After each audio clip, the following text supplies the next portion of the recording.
ما شاء اللہ لا حول ولا قوة الا باللہ العلی العظیم اعوذ باللہ من الشیطان اللعین الرجیم بفضل بسم اللہ الرحمن الرحیم وبہ نستعین وهو خیر ناصر ومعین الحمد للہ وکفی وسلام علی عبادہ الذین اصطفی اما بعد فقد قال اللہ سبحانہ وتعالی فی محکم کتابہ الکریم بسم اللہ الرحمن الرحیم وما خلقت الجن والانس الا لیعبدون۔ برادران عزیز، خداوند کریم نے قرآن مجید میں جو اعلان کیا ہے کہ وما خلقت الجن والانس الا لیعبدون، ہم نے نہیں پیدا کیا جنات کو اور انسانوں کو مگر عبادت کے لیے، اس سے بہت سارے لوگوں نے اپنے اپنے مطلب کے معانی و مفہوم نکالے۔ کچھ لوگوں نے عبادت کا مفہوم یہ نکالا ہے کہ باوضو ہو، مصلی پہ بیٹھے عبادت کرے، مسجد میں جائے، نماز پڑھے، قرآن مجید کی تلاوت کرے، تسبیح پروردگار کرے اور بس، اس کے آگے عبادت ان کے ہاں نہیں ہوتی۔ عبادت عبدیت سے ہے۔ عبدیت کا مطلب یہ ہے کہ انسان ایک بندہ ہے کسی کا اور اس کی بندگی کرتا ہے تو عبادت ہوتی ہے۔ اب میں اس کے لیے ایک مثال پیش کرتا ہوں کہ ایک شخص نے ایک غلام خریدا، اور غلام کو خریدنے کے بعد جب اسے وہ گھر کی طرف لے جا رہا تھا تو راستے میں اس سے تعارفاً پوچھا کہ بھائی تو کھاتا کیا ہے؟ اس نے کہا کہ جناب میں غلام ہوں، جو آپ کھلائیں گے وہ میں کھا لوں گا، غلام کی کیا مرضی ہے۔ پھر اس نے چلتے چلتے دوسرا سوال کیا کہ تم کپڑے کیسے پہنتے ہو؟ اس نے کہا کہ جناب آپ نے مجھے خریدا ہے، میں غلام ہوں آپ کا، میری کیا مرضی ہے، جیسا آپ پہنائیں گے ویسا میں پہن لوں گا۔ پھر اس نے چلتے چلتے آگے پوچھا کہ بھائی کیسے بستر پہ سوتا ہے، پسند کرے؟ اس نے کہا غلام کی کیا پسند ہے، جس بستر پہ آپ سلائیں گے میں سو جاؤں گا، جیسا بستر ہوگا، کیونکہ میں غلام ہوں۔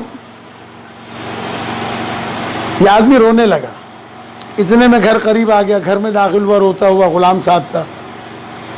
بیوی نے پوچھا کہ بھائی یہ تو غلام کو خرید کے لایا ہے، رو کیوں رہا ہے؟ کیا اس نے کوئی بات تجھے رستے میں ایسی کہہ دی ہے، کوئی دکھ تجھے پہنچا ہے؟ کہا کہ ہاں اس نے کچھ مجھے ایسا کہا ہے جس کی وجہ سے میں رو رہا ہوں، کہ آج اس نے مجھے میری زندگی کی حقیقت کی معرفت کرائی ہے۔ اس نے بتایا کہ جو غلام ہوتا ہے، جو عبد ہوتا ہے، اس کی اپنی مرضی نہیں ہوتی۔ جہاں اپنی مرضی شامل ہو جائے وہاں عبدیت نہیں رہتی۔ تو اللہ نے کہا کہ میں نے بندے کو، انسانوں کو اور جنوں کو نہیں خلق کیا مگر عبادت کے لیے۔ تو اس کا مطلب یہ نہیں ہے کہ آپ نمازیں پڑھیں اور روزے رکھیں اور حج کریں اور زکوٰۃ کریں اور بس، نہیں۔ عبدیت کا مطلب یہ ہے کہ 24 گھنٹے آپ کو عبادت کرنی ہے، ایک لمحے کے لیے بھی آپ عبادت سے خارج نہیں ہیں۔ اور وہ کیسے ہوگا کہ آپ 24 گھنٹے عبادت کریں؟ اس کے لیے مثال کے طور کے اوپر میں آپ کے سامنے عرض کرتا ہوں کہ قرآن مجید کی ایک آیت ہے کہ ان اللہ ربی وربکم فاعبدوہ ھذا صراط مستقیم، اللہ میرا بھی رب ہے، تمہارا بھی رب ہے، اس کی عبادت کرو، یہی صراط مستقیم ہے۔ کا مطلب یہ کہ جب آدمی صراط مستقیم پر آ جاتا ہے تو اس کا اٹھنا بیٹھنا بولنا چالنا سونا جاگنا تسبیح کرنا خاموش رہنا قرآن مجید کی تلاوت کرنا یہ سب عبادت میں شمار ہوتا ہے. اسی کو امام رضا علیہ السلام کا ایک فرمان میں ذرا زور سے صلوات پڑھ دیں تاکہ اللہم صلی امام علیہ السلام فرماتے لیس العبادت کثرت الصیام والصلاۃ. عبادت جو ہے وہ کثرت روزہ اور نماز نہیں ہے. 100 رکعت نماز پڑھی اور جناب سارے سال کے روزے رکھے. کثرت صوم و صلاۃ کا نام عبادت نہیں ہے. فرماتے ہیں وَإِنَّمَا الْعِبَادَةُ کثرت التفکر فی امر اللہ. عبادت یہ ہے کہ اللہ کے امر میں کثرت کے ساتھ فکر کیا جائے.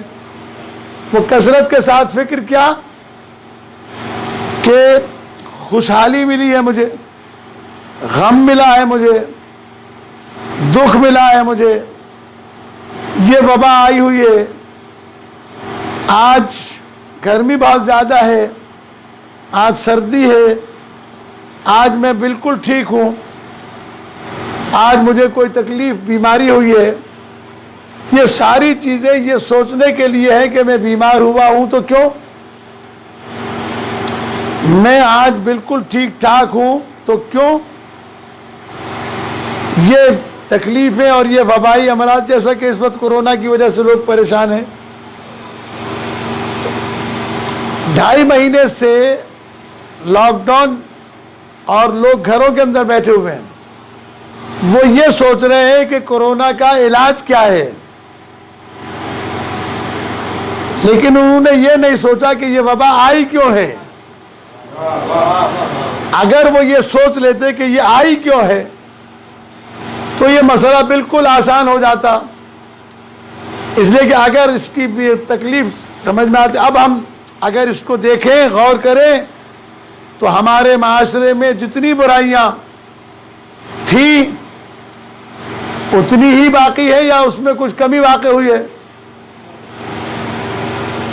ہم نماز نہیں پڑھتے تھے, پڑھنے لگے ہیں کیا؟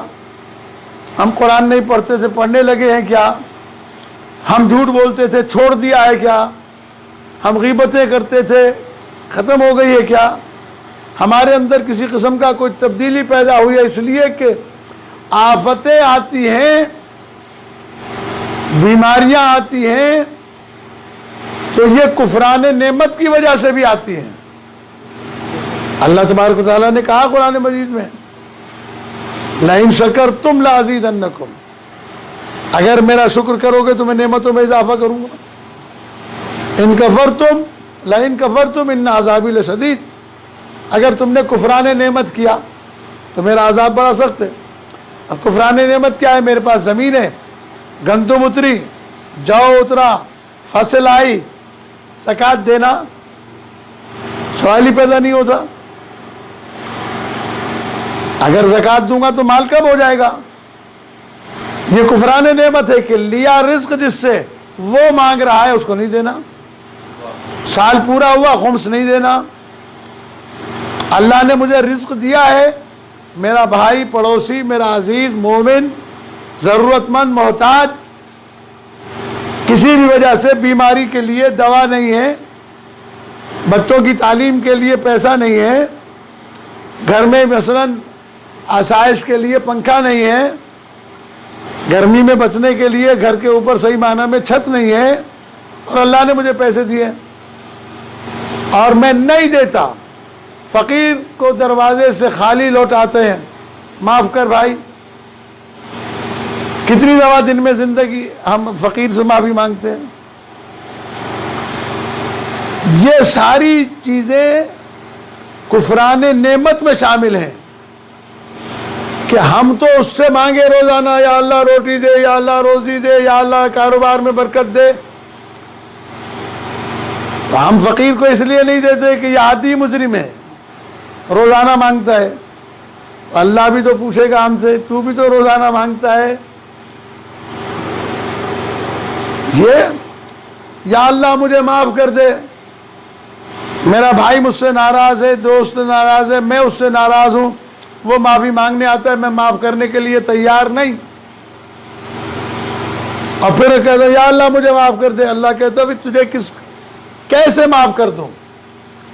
تو محتاج ہو کر اپنے بھائی کو معاف کرنے کے لیے تیار نہیں ہے، تو میں مالک و مختار ہو کر تیرا گناہ کیسے معاف کر دوں؟ فرشتے باقاعدہ ندا دیتے ہیں، ائمہ اہل بیت علیہ السلام کی طرف سے روایات موجود ہیں۔ اب یہ شب جمعہ ہے،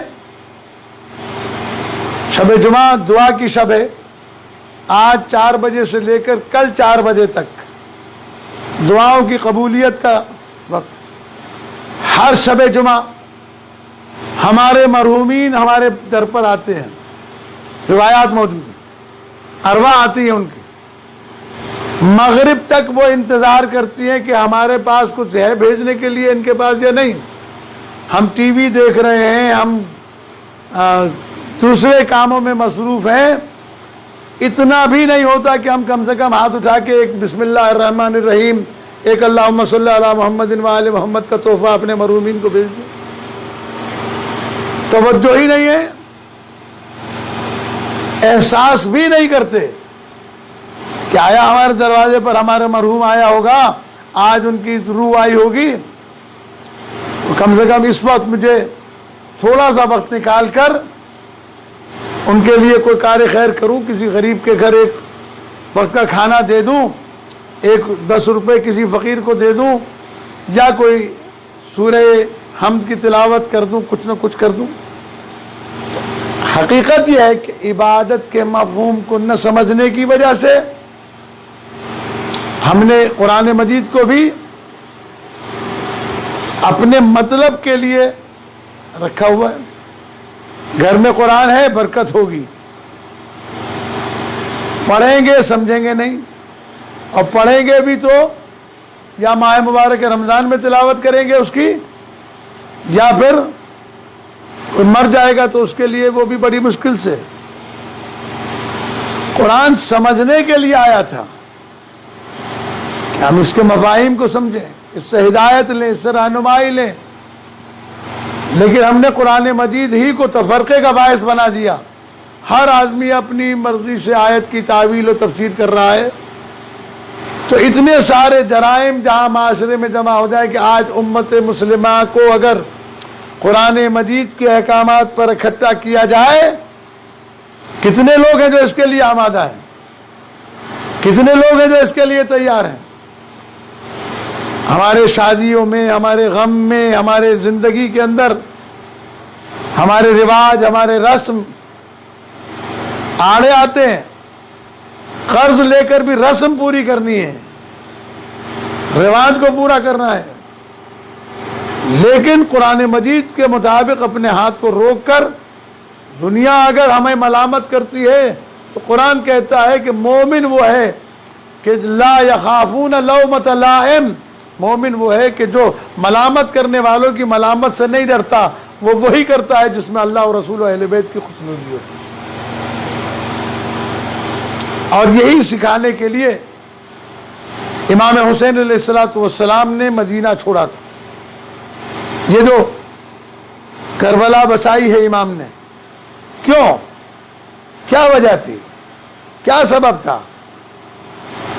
امام علیہ السلام کو اس گرمی میں، یہ ابھی پرسوں کا دن گزرا ہے 18 جیٹھ، اس شدید گرمی میں امام حسین علیہ السلام مدینے سے بیوی، بچوں، بہنوں اور اہل حرم کو لے کر نکلے ہیں۔